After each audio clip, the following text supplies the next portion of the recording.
Welcome back everyone. जैसा कि met JX ने आपको प्रॉमिस किया था कि आपके सीयूईटी की राह आसान करेंगे, जी हां, इसी को देखते हुए मेट जेएक्स ने आपके लिए एक डेडिकेटेड चैनल लॉन्च किया है सीयूटी के नाम से, जहां पे हम इंडिया के टॉप मोस्ट फैकल्टीज के माध्यम से आपको बेस्ट कंटेंट प्रोवाइड करेंगे, जिसके चलते आपका सीयूटी का राह काफी आसान हो जाएगा, आपका सफर सीयूटी का काफी आसान हो जाएगा।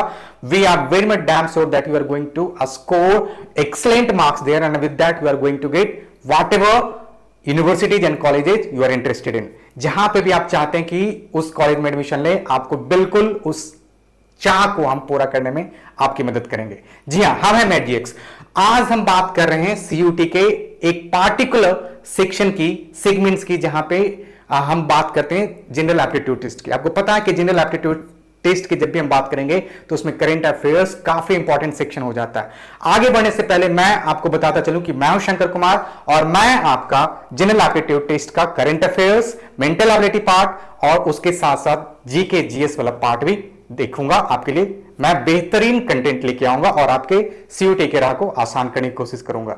राइट, तो यहां पे अगर आप देख रहे हो तो हम मेट जेएक्स के प्लेटफॉर्म पे फ्री कंटेंट प्रोवाइड कराते हैं नीट के बच्चों के लिए, जेई के बच्चों के लिए और साथ साथ फाउंडेशन के बच्चों के लिए भी, जहां पे 8, 9, 10 के बच्चे आ सकते हैं और अपना फ्री ऑफ कॉस्ट वो कोई भी कंटेंट अपने हिसाब से पढ़ सकते हैं। और हमारा रेगुलर सेशन वहां पे आता है, that will be very much fruitful for you. Right, तो चलिए इसी के साथ स्टार्ट करते हैं आज का सेशन। जनरल एप्टीट्यूड टेस्ट की हम बात करें, जनरल एप्टीट्यूड टेस्ट की अगर हम बात करते हैं तो आपको पता होगा कि इसमें जो हमारे सेगमेंट्स होते हैं, जी हां, इसमें जो हमारे सेगमेंट्स होते हैं कुछ इस तरीके से उनका क्लासिफिकेशन होता है। जनरल एप्टीट्यूड टेस्ट की अगर मैं बात करूं तो आपको पता ही होगा कि यहां पे हमारे पास करेंट अफेयर्स,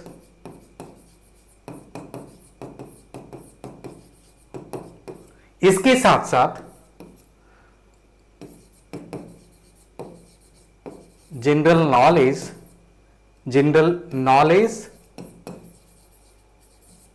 या जनरल स्टडीज ले लो आप, और फाइनली हमारा मेंटल एबिलिटी, काफी इंपॉर्टेंट सेगमेंट इसका हो जाता है मेंटल एबिलिटी। मैं आपको यहां पे करेंट अफेयर्स में सपोर्ट प्रोवाइड कराऊंगा, जनरल नॉलेज में सपोर्ट प्रोवाइड कराऊंगा और उसके बाद मेंटल एबिलिटी में भी सपोर्ट प्रोवाइड करूंगा। मेंटल एबिलिटी के बाद एक और पार्ट हो जाता है हमारे पास जनरल एप्टीट्यूड टेस्ट के अंदर, वो है हमारा न्यूमेरिकेसी टेस्ट, जिसको हम बोलते हैं न्यूमेरिकल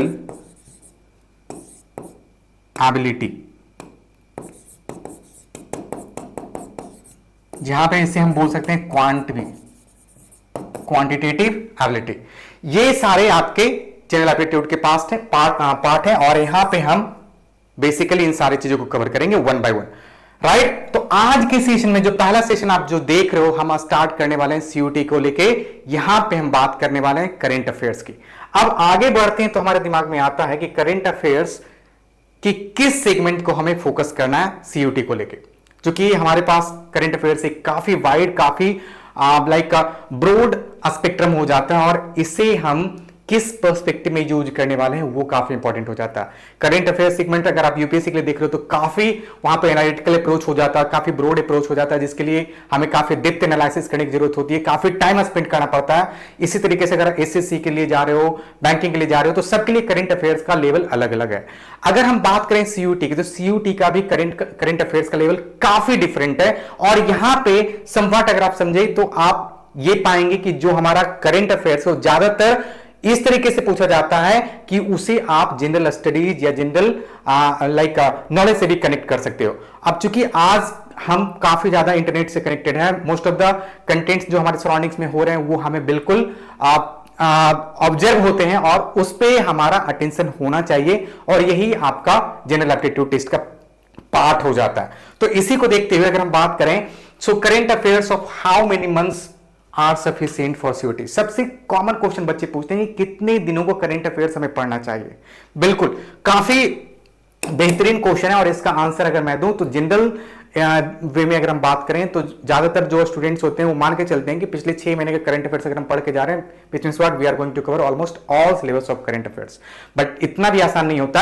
हम मान के चलते हैं कि अगर 50 क्वेश्चन है, मान के चलते किसी एग्जाम में 50 क्वेश्चन तो नहीं हो सकते हैं करंट अफेयर्स, बट फिर भी अगर मान लें कि 50 क्वेश्चन है तो आप कितना भी पढ़ लो, उसमें से ज्यादातर केसेस में हमेशा 30 से 35 क्वेश्चन ही आप करंट अफेयर्स का अटेम्प्ट ले सकते हो। कुछ एक ऐसे क्वेश्चंस होते हैं जो कि हमारे हाथ से बिल्कुल बाहर के होते हैं, फिर भी हमारा क्या होता है, हमारा क्या इंटेंशन होता है कि हमें अपना बेस्ट देके आना है, राइट। हमने वहां पे क्या करना है, हमें अपना बेहतरीन एफर्ट देके आना, और जिसके चलते हमें कभी ये फील ना हो कि हमने वहां पे किसी का तरह का कसर छोड़ दिया, राइट। तो हम यहां पे कोशिश करेंगे पिछले 6 महीने का करंट अफेयर्स को कवर करने का। अगर आप देखे होंगे कि अगर आपका एग्जाम शेड्यूल्ड है मई 5 से आई थिंक मई 8 से आपका एग्जाम स्टार्ट हो रहा है, राइट। तो पेपर ऑब्वियसली 1 महीना पहले बन जाएगा। जो भी सेट्स हैं, ये एग्जाम चलेगा ना लगभग 20-25 दिन तक चलेगा एग्जाम, तो डेफिनेटली 1 महीना पहले इनका पेपर अरेंज हो जाएगा। तो 8 मई की अगर हम बात करते हैं तो 1 महीना हम बैक जाते हैं तो डेफिनेटली दैट विल बी अप्रैल। सो 8 अप्रैल से लेके अगर आप पीछे जाते हो 6 महीने, पिछले 6 महीने के करंट अफेयर्स देखते हो, सो वो हो जाएगा नवंबर, दिसंबर किस साल का, 2024 का। ये 2024 के हो गए। आगे बढ़ते हो आप तो फिर हो गए आपके पास जनवरी, फरवरी, मार्च एंड अप्रैल। इन 4 मंथ्स जो कि 2025 के हैं और 2 मंथ्स जो कि आपके 2024 के हैं, अगर आप इनको कवर करके जाते हो, इन सारे मंथ्स के बेसिक करेंट अफेयर्स को ऑब्जर्व करके जाते हो, पढ़ के जाते हो, समझ के जाते हो, तो डेफिनेटली आपको ये क्लियर हो जाएगा कि आपके लिए क्या इंपॉर्टेंट होने वाला है। आप वहां पे काफी बेहतर मार्क्स स्कोर कर सकते हो, स्पेशली करंट अफेयर सेक्शन में। तो बेसिकली हम यहां पे इन्हीं 6 मंथ्स के करंट अफेयर्स को देखेंगे, और अभी मैं आगे की साइंस पे ये भी बताऊंगा कि करंट अफेयर्स का जो लेवल है सीयूटी का क्या है। चलिए इसी को देखते हुए आगे जब हम बढ़ते हैं तो आपको पता चलेगा कि हम क्या कवर करने वाले हैं अपने इस करंट अफेयर के सेशन में। So what type of current affairs are important for CUT.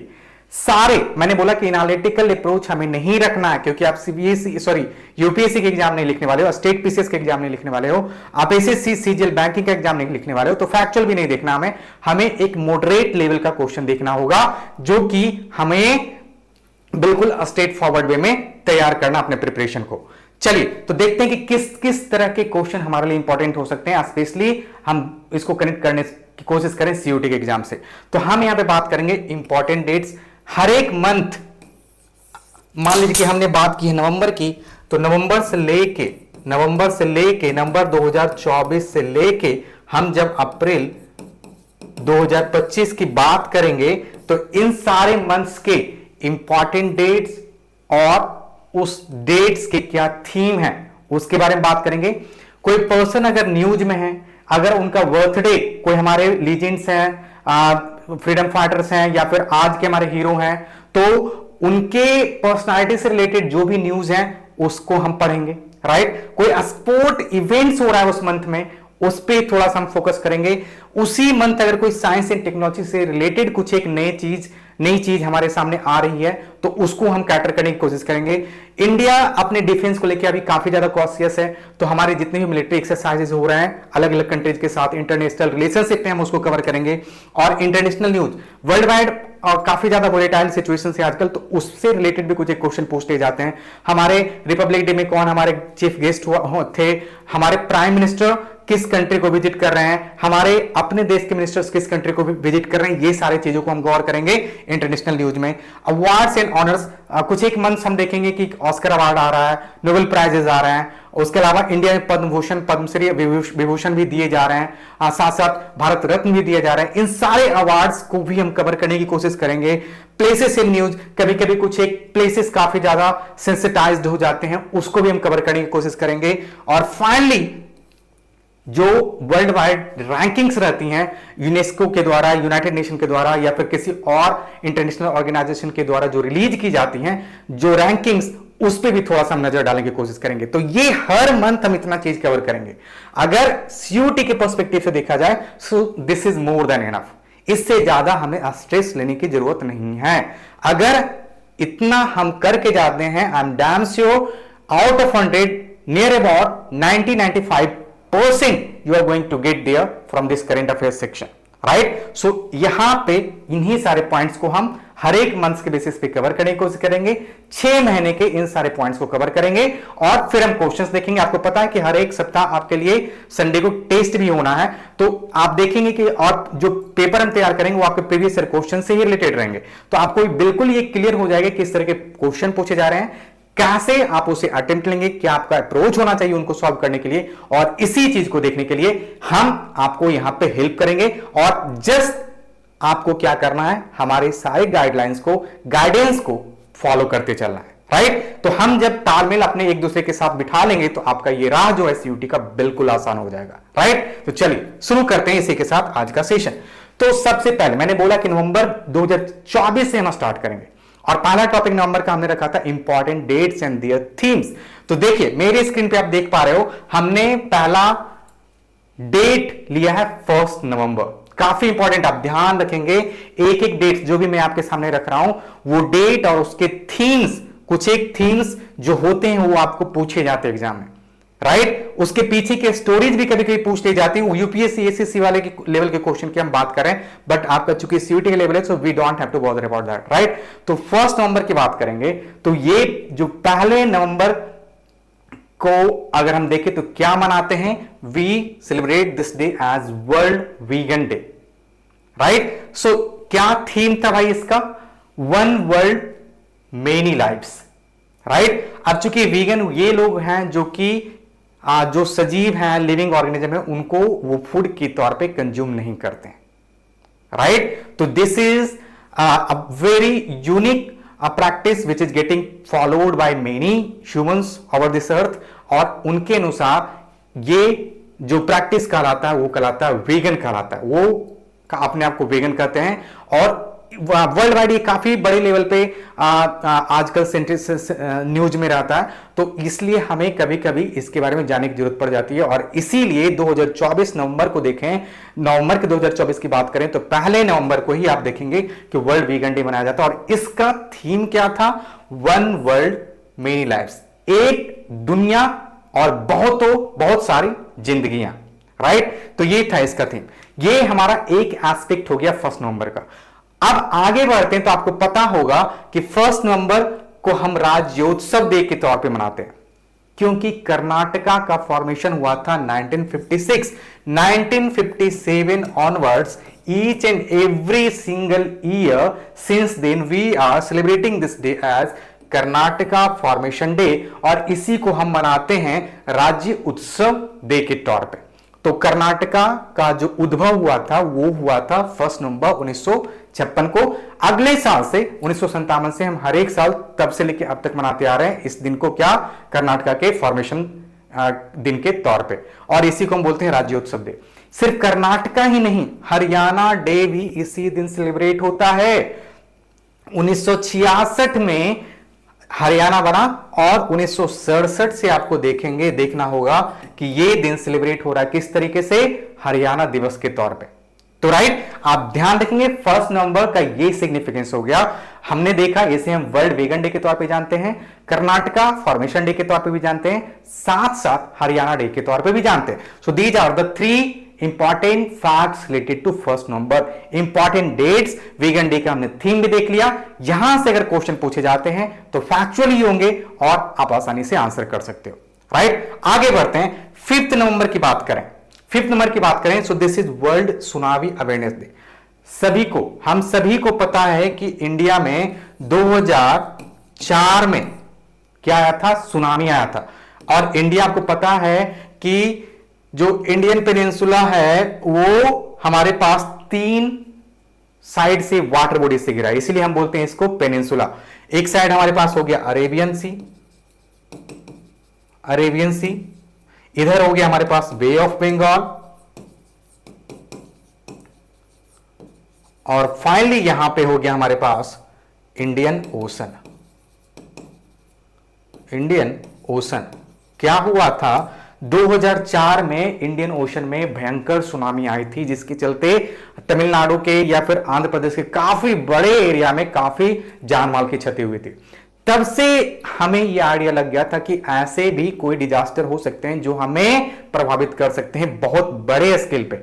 अब इसी को लोगों के बीच में अवेयरनेस के तौर पे लाने के लिए हम उसके अगले साल से क्या मनाते आ रहे हैं, world tsunami awareness day, right. वहां पे कुछ एक उसके प्रैक्टिसेस होते हैं, बोलते हैं ना कि जब सुनामी आने वाली रहती है तो वाटर जो होते हैं कोस्टल एरिया से वो रिसीट होती हैं, वापस चली जाती हैं ओशन की तरफ, और वहां पे देखेंगे काफी बड़े मात्रा में जो कोस्टल एरिया होते हैं वो बिल्कुल खाली हो जाते हैं।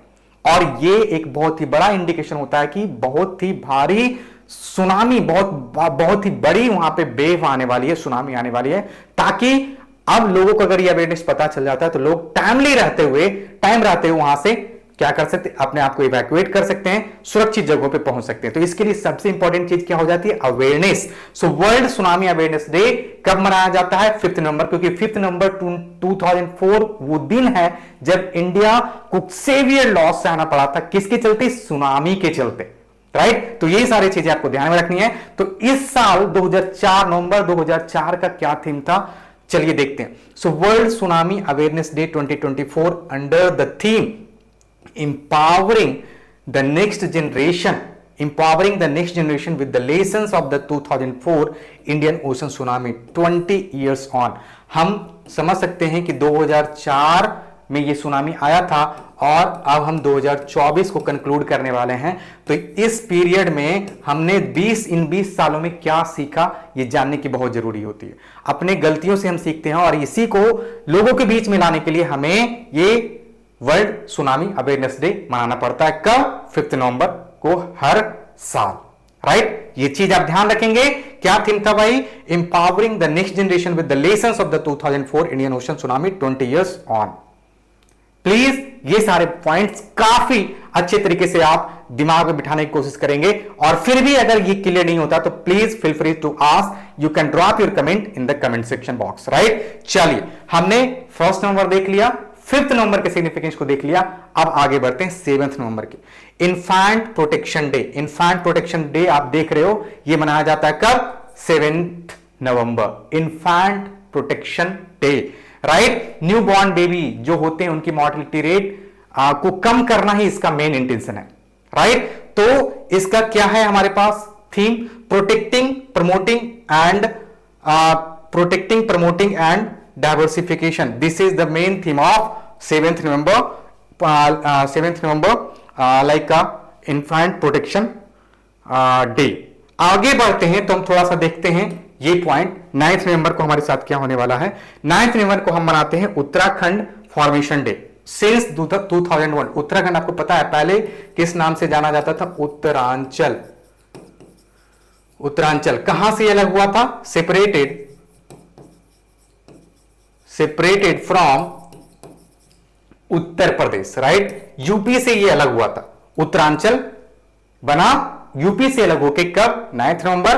और 9th नवंबर 2001 से लेके हम तब से मनाते आ रहे हैं क्या, उत्तराखंड। 2000 में ये बना, टूटा, और 2001 से हम उत्तराखंड दिवस मनाते आ रहे हैं। पहले उत्तरांचल जाना जाता था, अब इसे हम उत्तराखंड के नाम से जानते हैं। चलिए, अब वर्ल्ड फ्रीडम डे भी हम इसी दिन को मनाते हैं। 9th नवंबर को हम क्या मनाते हैं, वर्ल्ड फ्रीडम डे। ये सारे पॉइंट्स आप ध्यान में रखेंगे क्योंकि यहां से क्वेश्चन पूछे जा सकते हैं। अब आगे बढ़ते हैं हम 10th नवंबर की तरफ। 10th नवंबर की तरफ अगर आप बढ़ रहे हो तो आपको पता चलेगा कि हमारे पास एक काफी इंपॉर्टेंट पॉइंट यहां पे मेंशन किया गया, world science day for piece and development. UNESCO के द्वारा ये डे मनाया जाता है। और यहां पे अगर आप देख रहे हो तो आपको पता चलेगा कि यहां पे हम बात कर रहे हैं इसके थीम की, why science matters, engaging minds and empowering futures. ये इसका मेन थीम हो जाता है। और जब मेन थीम की हम बात करते हैं तो यहां पे आपको एक चीज और देखने को मिलेगा कि ये यूनेस्को के द्वारा, यूनेस्को यूनाइटेड नेशन का एक ऑर्गन होता है यूनेस्को, अब ये हर साल क्या करती है, world science day for piece and development को मनाती है। मेन इंटेंशन था इसका कि हमें फ्यूचर में कभी भी वर्ल्ड वॉर जैसे सिचुएशंस देखने को ना मिले, जो कि आपको पता है कि वर्ल्ड वॉर 2 जब कंक्लूड हुआ था तो वहां पे नागासाकी और हिरोशिमा पे क्या हुआ था, बम्बार्डमेंट हुआ था, राइट। और उसके चलते हमने देखा कि क्या उसका कितना डेवस्टेशन हुआ था, लोग कितने ज्यादा वहां पे अपने आप को अफेक्टेड फील कराए थे। अब इसी चीज को ध्यान में रखते हुए हमने देखा कि 10 नवंबर को तब से यूनेस्को हर साल क्या मनाती है, world science day, not for destruction and destroying the here we have to use science for peace and development, right। तो इसका क्या मेन थीम आपको पता चल रहा है, why science matter, engaging minds and empowering future। ये हो गया हमारा 10 नवंबर का मेन थीम। आगे बढ़ते हैं 14 नवंबर। आपको पता है कि हर साल हम इस दिन क्या मनाते हैं, चिल्ड्रंस डे मनाते हैं। और चिल्ड्रंस डे हम किनके जन्मदिन के तौर पे मनाते हैं, हम मनाते हैं जवाहर पंडित, हमारे इंडिया के पहले प्रधानमंत्री, इंडिया के पहले प्रधानमंत्री हमारे थे पंडित जवाहरलाल नेहरू, और उनके जन्मदिन के तौर पे हम मनाते हैं चिल्ड्रंस डे, राइट। ठीक है, एक चीज और मैंने थोड़ा सा यहां पे मिस किया था, ये थोड़ा सा ढक जा रहा है। यहां पे 7 नवंबर की अगर मैं बात करूं तो यहां पे इसका थीम क्या है, इन्फेंट प्रोटेक्शन डे का, प्रोटेक्टिंग प्रोमोटिंग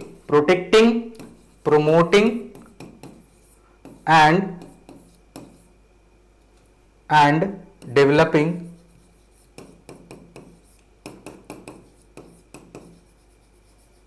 इन्फेंट्स। ये चीज ध्यान रखेंगे, ये इसका क्या हो गया, थीम हो गया, ठीक है। Protecting, promoting and developing infants. चलिए आगे बढ़ते हैं। तो हम बात कर रहे थे 14 नवंबर का। 14 नवंबर को हम चिल्ड्रंस डे मनाते हैं हर साल, और किस लिए मनाते हैं, क्योंकि this is the birthday of Pandit Jawaharlal Nehru, right. Pandit Jawaharlal Nehru का क्या है, ये बर्थडे है। उन्हें हम चाचा नेहरू के नाम से भी जाने जाते हैं। वो लोग बच्चों के बीच में काफी ज्यादा पॉपुलर थे, और उन्हीं के बर्थडे को कमेमोरेट करने के लिए हम उस दिन को क्या मनाते हैं, बच्चा दिवस, चिल्ड्रन दिवस, बाल दिवस मनाते हैं, राइट। अब आगे बढ़ते हैं 15 नवंबर को। तो वहां पे आप देखेंगे कि ये दिन भी हमारे लिए काफी ज्यादा इंपॉर्टेंट होता है। क्यों इंपॉर्टेंट है भाई, चलिए देखते हैं। इस दिन हमारा झारखंड का फॉर्मेशन हुआ था। Jharkhand was formed by having a separation from Bihar. कब बना था भाई, 2000 में बना था। 2015 नवंबर 2000 को ये बना, और 2001 से हम क्या कर रहे हैं, हर साल झारखंड दिवस मनाते हैं। कब, 15 नवंबर। अब इसके पीछे एक रीजन है। 15 नवंबर को ही झारखंड का विभाजन क्यों हुआ था, क्योंकि Jharkhand is a tribal rich पर पॉपुलेशन बेस्ड स्टेट, और यहाँ के एक बहुत ही फेमस हमारे लाइक आदिवासी लीडर हुआ करते थे जिनका नाम था बिरसा मुंडा, और उनका भी जन्म जो था वो था 15 नवंबर 1875 को। सो उन्हीं के बर्थडे को कमेमोरेट करने के लिए, याद रखने के लोगों को उनकी मेमोरी के बारे में बताने के लिए हमने क्या किया, झारखंड का डिवीजन जो बिहार से हुआ वो 15 नवंबर को ही किया। और तब से लेके अगर आप देख रहे हो, झारखंड का फॉर्मेशन डे, बिरसा मुंडा का जयंती हो, दोनों एक ही दिन मनाया जाता है, and that is associated with 15 नवंबर। ये सारी बातें आपको ध्यान में रखनी है, ठीक है। अब आगे बढ़ते हैं अपने अगले स्लाइड की तरफ। हम बात कर रहे हैं 16 नवंबर का, नेशनल प्रेस डे, राइट। हम बात कर रहे हैं फ्री जर्नलिज्म। वो इंडिया में कब मनाया जाता है, 16 नवंबर को। ये सारे पॉइंट्स आपको ध्यान में रखने हैं। आगे बढ़ते हैं 17 नवंबर के बारे में। So this is world day of remembrance for road traffic victims. World day of remembrance for road traffic victims. ये 17 नवंबर, ये जो डेट है ये फिक्स नहीं है। हर साल ये डेट फिक्स नहीं हो सकता, क्योंकि इसके मनाने के पीछे जो रीजन है that is associated with 3rd Sunday in November. अब 3rd संडे को जो भी डेट पड़ जाएगा उस दिन हम क्या मनाएंगे, world day of remembrance for road traffic victims. और इस बार ये जो 3rd संडे था वो पड़ गया कब, 17 नवंबर को आया, तो तब हमने क्या किया, मना लिया world day of remembrance for road and traffic victims. ध्यान रखेंगे। सो एक इसके पीछे जो रीजन है इसको मनाने का, काफी ज्यादा हमें लोगों के बीच में अवेयरनेस लाने की जरूरत फील कराता है। और ये क्यों है कि देखिए, डिजीजेज के चलते तो लोग मर गए हैं, बट अगर 5 से 29 साल के बीच के जो पॉपुलेशन में, उनमें अगर हम देखें कि बहुत ज्यादा जो डेथ है उसका एक लीडिंग किलर कौन है, रोड एक्सीडेंट्स। तो वहां पे लोगों के बीच में अवेयरनेस लानी बहुत ही जरूरी है। और इसी को देखते हुए ये हर साल 3 नवंबर के 3rd संडे को हम लोग क्या मनाते हैं, world day of remembrance for road traffic victims. Right, ध्यान रखेंगे। इस बार ये 3rd संडे पड़ा 17 नवंबर को, तो हम 17 नवंबर को याद करने की कोशिश कर रहे हैं। राइट, चलिए 19 नवंबर, ये काफी इंपॉर्टेंट है, इसके बहुत सारे सिग्निफिकेंसेस हैं। चलिए पहला सिग्निफिकेंस देखते हैं, तो world toilet day. World toilet day काफी इंपॉर्टेंट है और इसका थीम देखिए कितना ब्यूटीफुल है, toilets a place for piece. Right, so this is the theme of world toilet day. आपको ये याद रखना है, that can be asked and this is very very important. So if someone asks what was the theme of World Toilet Day 2024, then you have to answer toilets a place for peace is the answer for that. Right now, अगर इसका एक और significance देखें, so international men's day की बात करें तो वो भी इसी दिन मनाया जाता है। इंटरनेशनल मेंस डे की बात करें तो वो भी कब मनाया जाता है, इसी 19 नवंबर को मनाया जाता है। और इसका थीम क्या था भाई, positive male role model. Positive male role model इसका क्या है, थीम है। तो ये आप ध्यान में रखेंगे। अब चूंकि लोग ज्यादातर जो मेल होते हैं, माना जाता है ना, आपको पता होगा कि मूवीज में बोलते हैं कि मर्द को दर्द नहीं होता। राइट, अब ये एक ऐसा स्टेरियोटाइप बन गया कि कुछ भी हो जाए, हम जैसे मर्दों को तो कोई दर्द ही नहीं होता, हमारा कोई इमोशन नहीं है, we are not literally getting considered as a human being, क्योंकि हमारे पास इमोशन नहीं है, हमारे पास सेंटिमेंट्स नहीं, ऐसा स्टेरियोटाइप्स लोगों के बीच में, और हम अपना इमोशन जाहिर नहीं कर सकते। बट ये साइंटिफिकली करेक्ट नहीं है। We too are human and for us also some emotions are there. और ये हमेशा लोगों के बीच में अवेयरनेस के तौर पे लाई जानी चाहिए, ताकि क्या हो, वहां पे हम भी जो मर्द हैं, जो मेन हैं, उनके लिए कुछ कर पाए और उनके जो वेल बींग्स हैं उसके लिए कुछ एक काम कर पाए। Right, so this is international men's day. और 2024 का जो थीम था इस डेट का, सॉरी इस इंटरनेशनल मेंस डे का, वो है पॉजिटिव मेल रोल मॉडल। ध्यान रखेंगे, काफी इंपॉर्टेंट है और कभी कभी ये क्वेश्चन पूछा जा सकता है। चलिए इसी के साथ आगे बढ़ते हैं अपने अगले डेट की तरफ। तो देख रहे होंगे आप 20 नवंबर की हम बात कर रहे हैं। राइट, अभी आप कंफ्यूज हो जाएंगे।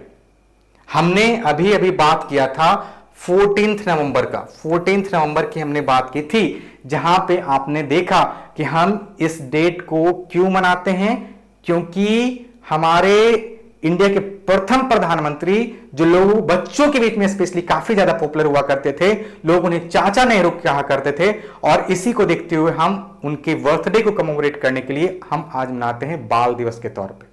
राइट, अब ये तो हो गया 14 नवंबर की स्टोरी। आगे अब बढ़ते हो तो हमारे पास एक 20 नवंबर भी है, 20 नवंबर भी है, वहां पे हम वर्ल्ड चिल्ड्रंस डे मनाते हैं। Right, world children's day. तो आप कंफ्यूज नहीं होंगे, चिल्ड्रंस डे के लिए हमारे पास 2 स्टोरी हो जाती है। चिल्ड्रंस डे, इसके 2 एस्पेक्ट्स आप ध्यान में रखेंगे। एक हो जाएगा इंडिया के रिस्पेक्ट में, एक हो जाएगा आपका इंडिया के रिस्पेक्ट में, एक हो जाएगा वर्ल्ड के रिस्पेक्ट में। राइट, इंडिया के रिस्पेक्ट में हम क्यों मनाते हैं, क्योंकि वहां पे पंडित जवाहरलाल नेहरू का बर्थडे था। राइट, वर्ल्ड में जब हम मनाते हैं चिल्ड्रंस डे तो वो कब मनाते हैं भाई, 28 नवंबर को। और ये कब मनाते हैं भाई, 14 नवंबर को। ये सारे पॉइंट्स आपको ध्यान में रखने, 14 November 20 November, both are associated with children's. Right, so हम लोग दे रहे हैं सिग्निफिकेंस किसको, बच्चों को। और ये अलग अलग दिन मनाया जाता है, एक इंडिया के लिए हो गया और एक वर्ल्ड के लिए हो गया, पूरे वर्ल्ड के लिए मनाया जाता है। तो वर्ल्ड चिल्ड्रंस डे जो 20 नवंबर को मनाया गया था 2024 में, उसका थीम क्या था, listen to the future. Listen to the future, we have to hear the voices of our future generation. Right. और ये एक मैसेज भी दे रहा, that is about sustainable development, right. अब पूछा जा सकता है कि सस्टेनेबल डेवलपमेंट का क्या मतलब होता है भाई। So what do you mean by sustainable development? Sustainable development का मतलब क्या है? अगर आप सस्टेनेबल डेवलपमेंट वर्ड सुने हो तो डेफिनेटली आपको कुछ एक आइडिया होगा। सस्टेनेबल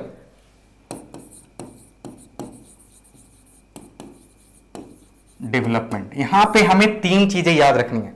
क्या है भाई वो तीन चीज? सबसे पहला प्रेजेंट, हमें याद रखना कि हम प्रेजेंट में हैं, इसे कनेक्ट करेंगे हम पास्ट से, और फिर हम आ जाएंगे फ्यूचर में, और सेम टाइम हम लोग किसको याद रखेंगे? इन्वायरमेंट को। इन चार चीजों को अगर आप कनेक्ट करते हो, that is going to give you what? Your sustainable development goal, right. So अब अगर इसको हम डिफाइन करने की कोशिश करें कि what is sustainable development goal, without compromising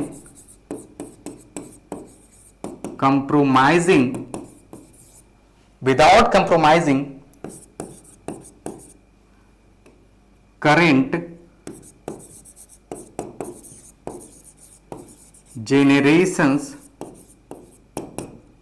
need, without compromising current generations need, keeping resources available for future generations and without what?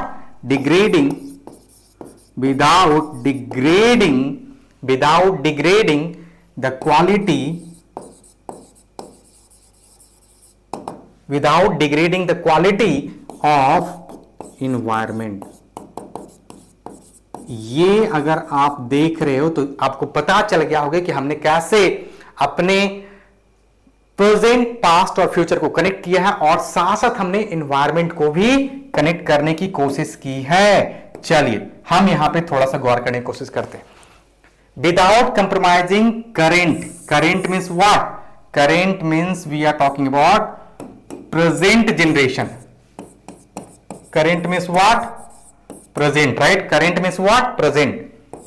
Current means what? Present. Without compromising the need of present generation, we are keeping resources available for whom? For future generation। देखिए future भी आ गया, current हमने मतलब present की बात कर ली, future की बात कर ली।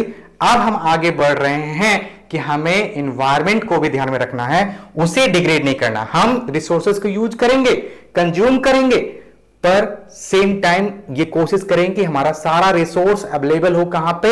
हमारे फ्यूचर जनरेशन के लिए। और जो हम कंजम्पशन कर रहे हैं, जो यूज कर रहे हैं रिसोर्सेज, वो इस तरीके से हो कि वो हमारे एनवायरनमेंट को डिग्रेड ना करे, राइट। तो यहां पे आप देख रहे हो कि क्वालिटी ऑफ एनवायरनमेंट भी क्या रहे?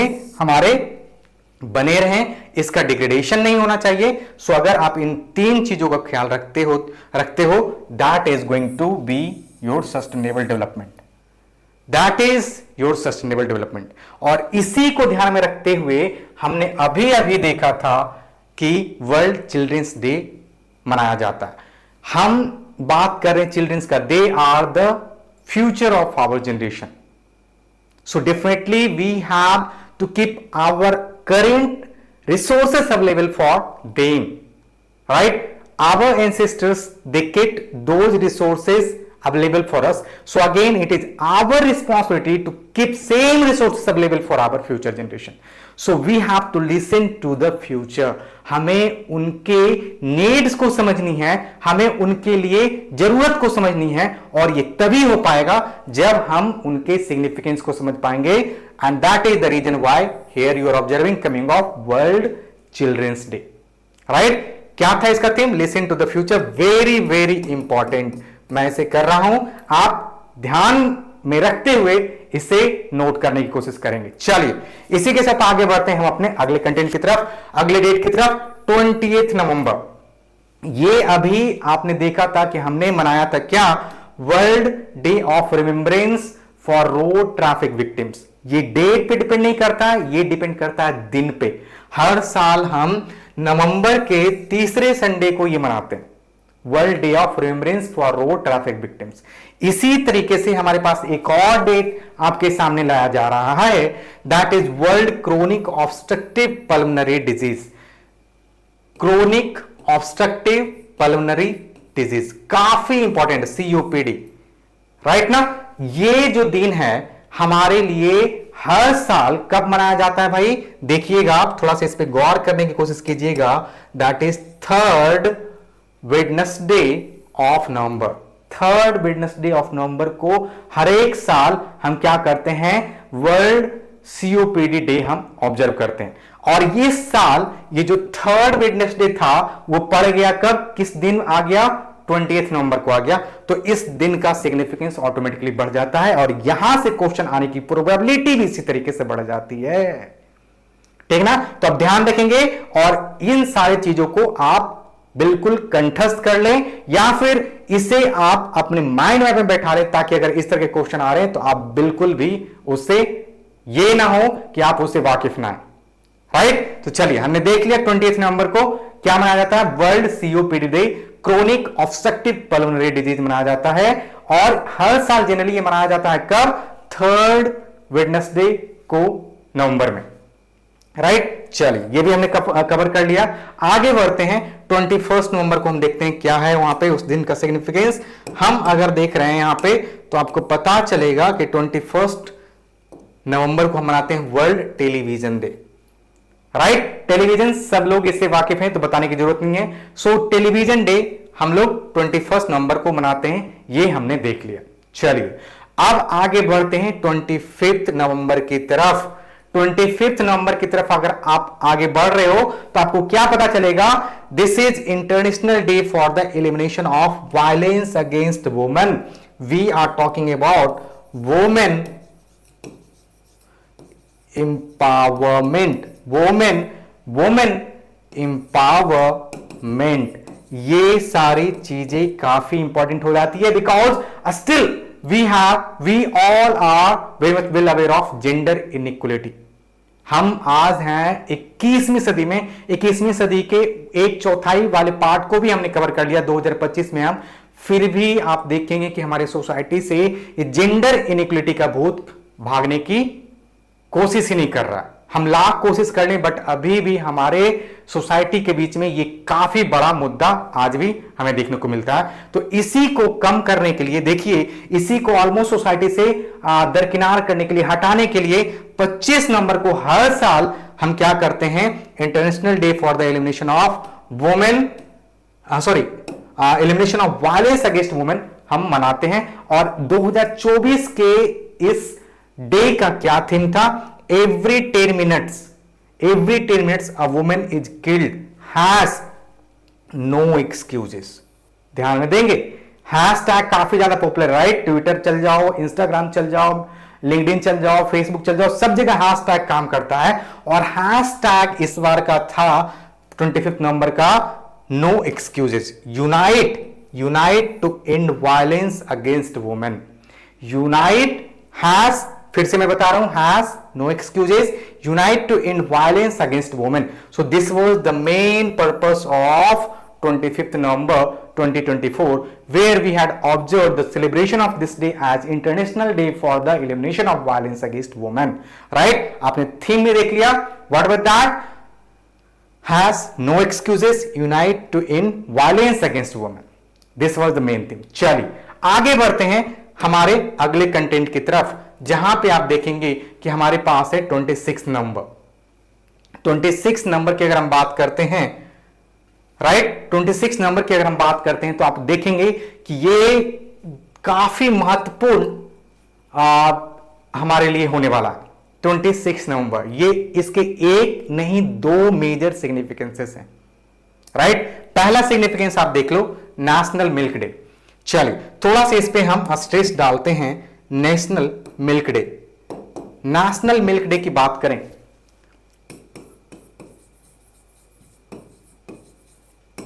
नेशनल मिल्क डे की हम बात करें, नेशनल मिल्क डे की अगर हम बात कर रहे हैं तो आपको पता है that is associated with what, that is associated with what, operation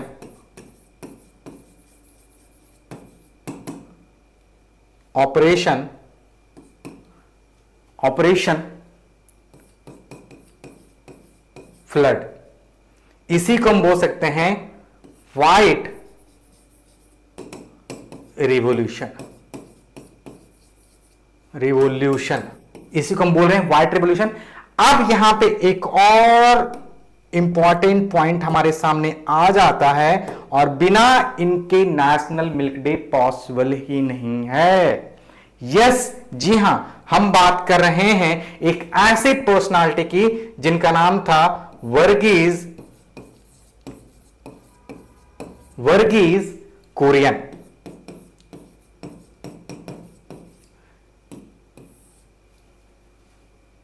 Verghese Kurien, इनको हम बोलते हैं father of white revolution, father of white revolution. ये ध्यान में रखेंगे, काफी इंपॉर्टेंट हो जाता है। अब आप जानते हो अमूल का नाम, ये अमूल एक नॉर्मल नाम नहीं है, इसके पीछे बहुत ही आज रिसेंटली आप देखेंगे बहुत सारे शॉर्ट्स भी वायरल हो रहे हैं, जहां पे वो कहते हैं, वर्गीज कुरियन का वो शॉर्ट वायरल हो रहा है, वो कन्वर्सेशन वायरल हो रहा है, जहां पे वो कहते हैं कि जो अमूल नाम सुझाया गया था उसके पीछे भी बहुत सारे रीजंस थे। अमूल का जो फुल फॉर्म होता है that is Anand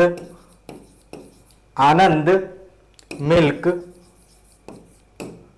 union, Anand milk union limited, right. आपको पता है कि ये यूनियन है, मीन्स हम बात कर रहे हैं कोऑपरेटिव सोसाइटी का।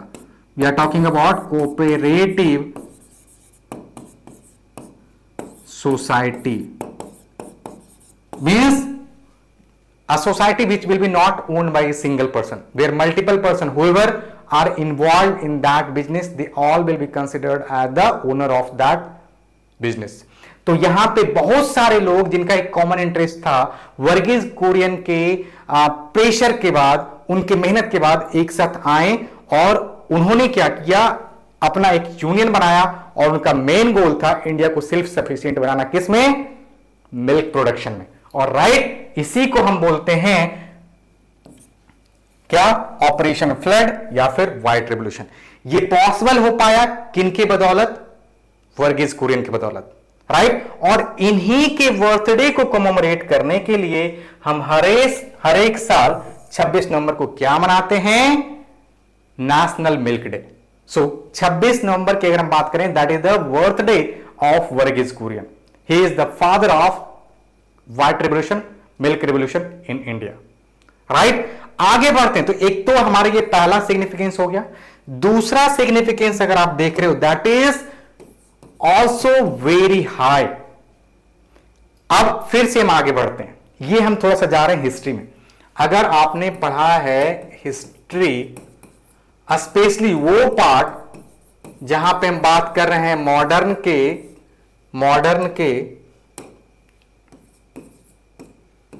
मॉडर्न हिस्ट्री के फ्रीडम स्ट्रगल वाला पार्ट, मॉडर्न के फ्रीडम स्ट्रगल वाला पार्ट,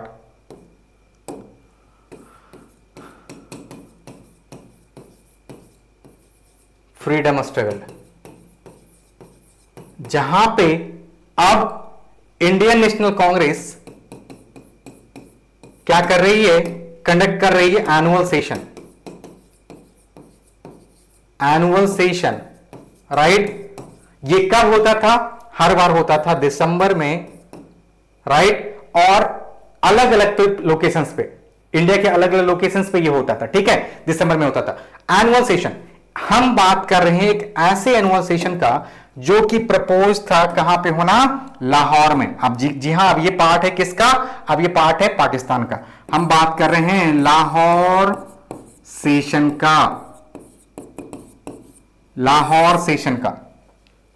ये जो Lahore session Indian national Congress का एनुअल सेशन जो था, annual session of Indian national Congress, इसका इंडियन फ्रीडम स्ट्रगल में एक अलग ही वैल्यू है। कैसे, चलिए देखते हैं। ये जो सेशन था बिल्कुल होने वाला था कब भाई, दिसंबर 1929 में होना था। ठीक है, दिसंबर 1929 में हुआ, भी कहां पे हुआ, लाहौर में हुआ। अब इसके जो प्रेसिडेंट थे, प्रिसाइडेड भाई, इसके जो प्रेसिडेंट थे, अब एक होते हैं ना, एक लीडर होते हैं जो कि पूरे मीटिंग को क्या करेंगे, कन्वेन करेंगे, कंक्लूड करेंगे। तो इस टाइम इसके लीडर कौन थे हमारे, चलिए देखते हैं। इसके लीडर हो गए थे तब तक पंडित जवाहरलाल नेहरू, राइट। अब इन्होंने एक डिमांड रखा, डिमांडेड, इस मीटिंग को कंक्लूड करते टाइम इन्होंने एक डिमांड रखा कि अब हमें क्या चाहिए भाई, total independence, independence, total independence चाहिए, पूर्ण स्वराज। क्या चाहिए भाई, पूर्ण स्वराज। आपको पता है पूर्ण स्वराज का इन्होंने क्या रखा, डिमांड रख दिया, पूर्ण स्वराज इन्होंने मांग लिया। अब इन्होंने एक चीज और प्रोमिस किया था कि हम अब पूर्ण स्वराज मांग रहे हैं, और जनवरी 1930 को उन्होंने एक डेट फाइनल किया, 26 जनवरी 1930 को उन्होंने एक डेट फाइनल किया। अब इस डेट को उन्होंने क्या किया, he hoisted Indian tricolour, he hoisted Indian tricolor over the bank of river Ravi. Ravi के बैंक पे इन्होंने क्या किया, पहली बार इंडियन ट्राइकलर को इन्होंने फहराया। अब क्या इसका सिग्निफिकेंस होगा, अब इसका सबसे बड़ा सिग्निफिकेंस होगा कि हमने पहली बार अपना झंडा फहराया है, और हमने क्या सेलिब्रेट किया है, independence day, independence, independence day. क्या सेलिब्रेट किया भाई, independence day, right. Independence day हमने सेलिब्रेट किया। अब तब से लेके from 26 January 1930 till 26 January 1947, this date was celebrated as, this date was celebrated as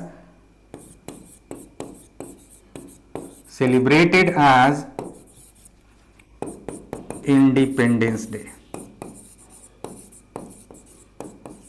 अब देखिए, तब से लेके 1947 तक हमारा जो इंडिपेंडेंस डे था वो 26 जनवरी था।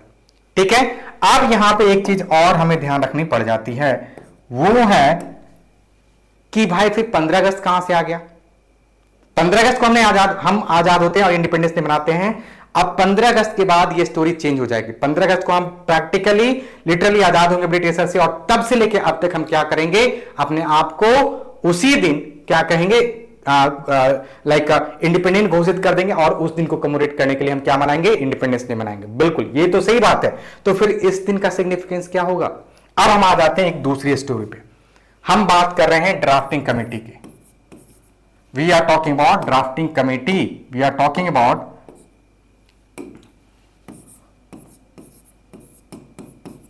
Drafting committee. इसके चेयरमैन कौन थे भाई, चेयरमैन थे हमारे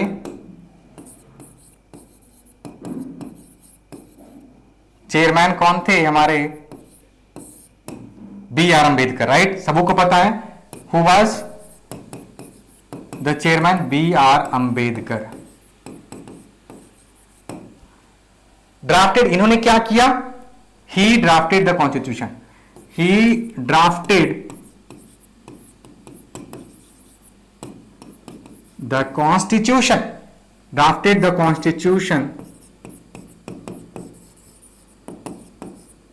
अब इस कॉन्स्टिट्यूशन को बनने में कितना टाइम लग गया भाई? काफी इंपॉर्टेंट पार्ट है ये। अब ये बनने में कितना टाइम लग गया? देखिए 2 years टाइम टेकिंग की अगर बात करें तो 2 years 11 months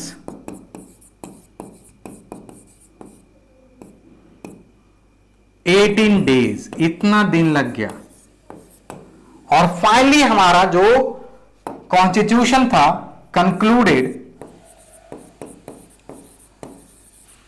on 26 January, sorry 26 नवंबर 1949 को ये क्या हो गया? कंक्लूड हो गया, बन गया। अब इसे बन गया, हमने एडॉप्ट भी कर लिया, अब लागू करना था लोगों के ऊपर, इंडिया के ऊपर, राइट। पर जवाहरलाल नेहरू ने एक चीज याद दिलाया कि चूंकि हम 1947 से पहले 26 जनवरी को मनाया करते थे इंडिपेंडेंस डे, तो क्यों ना हम उस दिन इस कॉन्स्टिट्यूशन को पूरे इंडिया में लागू करें। जी हां, तो क्या हुआ हमारे पास 26 जनवरी 1950 को क्या हुआ? Constitution was applied, and since then we are celebrating this day as Republic Day. We are celebrating this day as Republic Day. ये हो गया हमारा रिपब्लिक डे का स्टोरी। ठीक है, ठीक है, ये तो था हमारा 26 जनवरी का स्टोरी। अब एक चीज और हमें ध्यान रखना है कि हमने अभी देखा कि 26 नवंबर को हम मना रहे हैं क्या? Constitution day. जी हां, कॉन्स्टिट्यूशन का ड्राफ्टिंग कब कंक्लूड हो गया, कब खत्म हो गया? 26 नवंबर को। 26 नवंबर को हमारा कॉन्स्टिट्यूशन क्या हो गया? कंप्लीट हो गया। और इसी दिन को याद रखने के लिए, इसी दिन को कंक्लूड करने के लिए, इसी दिन को कमेमोरेट करने के लिए we are celebrating this day as constitution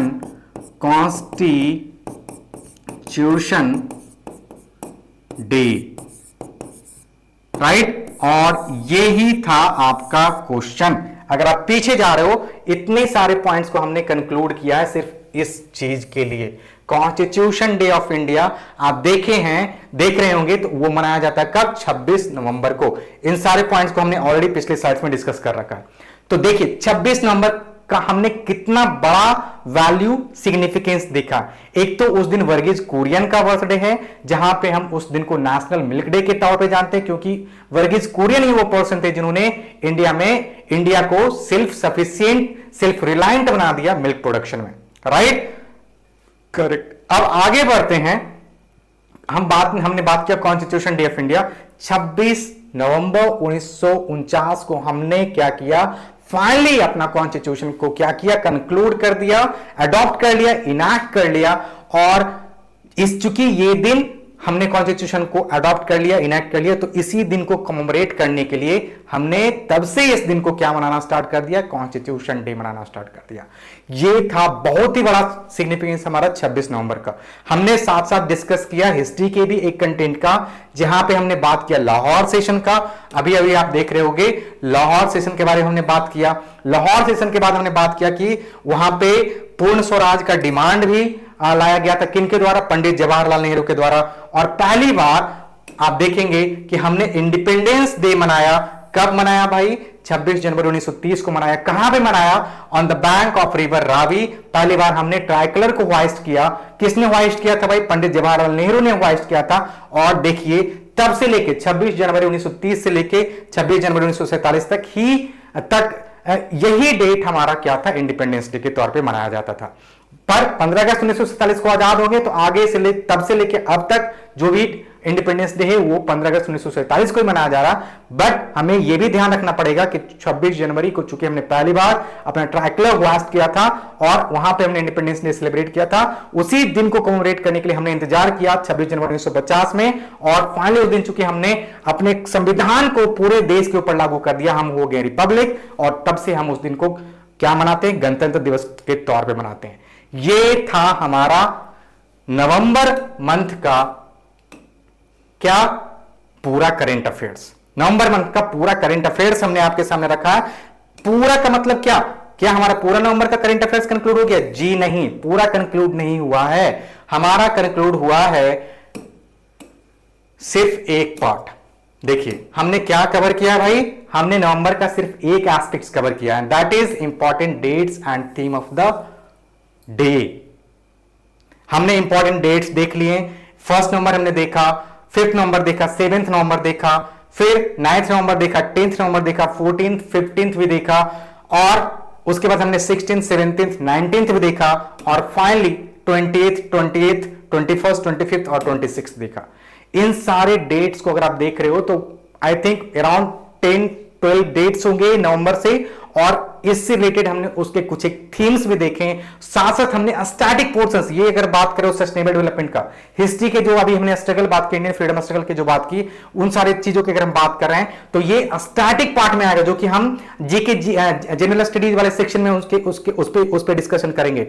तो इसका मतलब क्या होता है, करेंट अफेयर्स सिर्फ आपको एग्जाम के पर्सपेक्टिव से करेंट के लिए ही, करेंट तक ही लिमिटेड नहीं है, बल्कि जब हम इसको डिस्कस करते हैं तो इसके पीछे के बैकग्राउंड्स में हमारे स्टैटिक पोर्शंस ऑटोमेटिकली खींचे चले आते हैं। जैसा कि हमने देखा सस्टेनेबल डेवलपमेंट का डेफिनेशन, साथ साथ हमने देखा कि कैसे हमने लाहौर सेशन का जिक्र किया, कैसे हमने मॉडर्न हिस्ट्री में फ्रीडम स्ट्रगल को कनेक्ट किया, कैसे हमने देखा कि पूर्ण स्वराज का डिमांड हुआ, और फाइनली आप अगर क्लास 10th सीबीएसई बोर्ड से पढ़े तो आपको पता है कि पूर्ण स्वराज के ही डिमांड को लेकर आगे सिविल डिसोबीडियंस मूवमेंट का भी वहां पे एग्जिस्टेंस होगा, और वहां पे civil disobedience movement Gandhi ji के द्वारा लॉन्च किया जाएगा। तो ये सारे पॉइंट्स आपको क्या रिमाइंड कराते हैं कि कुछ एक डेट्स तो हमने देखे, मानते हैं कि उस पर थोड़ा सा हमें एक्स्ट्रा स्ट्रेस देना होगा, दो चार बार रिवीजन करना होगा, तब जाके हमारे दिमाग में बैठेगा। पर इसके साथ साथ आपने कुछ एक सॉलिड कंटेंट का रिवीजन किया, that is going to be very much helpful for your static part of general studies. और जब जनरल स्टडीज को हम कवर करेंगे तो एक बार फिर से हम इन सारे डेट्स को वहां पर रिकॉल करेंगे। तब जब आप दोनों के बीच में तालमेल बिठा लोगे ना भाई, तो आपका सारा काम ऑटोमेटिकली आसान होगा। आप वहां पे अपने आप को डीवर्डन, बिल्कुल बोझ रहित फील करोगे, किसी तरह का स्ट्रेस नहीं रहेगा और किसी तरह का वहां पे परेशानी, दिक्कत, तकलीफ नहीं रहेगी। चलिए, तो अगले सेशन में अगर हम बात करेंगे तो हम क्या डिस्कस करेंगे, अगले सेशन में हम बात करेंगे तो आपको पता चलेगा कि हम बात कर रहे होंगे important persons in news. November month में जो इंपॉर्टेंट पर्सनालिटीज हैं उनसे रिलेटेड जो भी न्यूज थे उनको हम कवर करने की कोशिश करेंगे, और हमारा एक और सेगमेंट्स नवंबर का कंप्लीट हो जाएगा, राइट।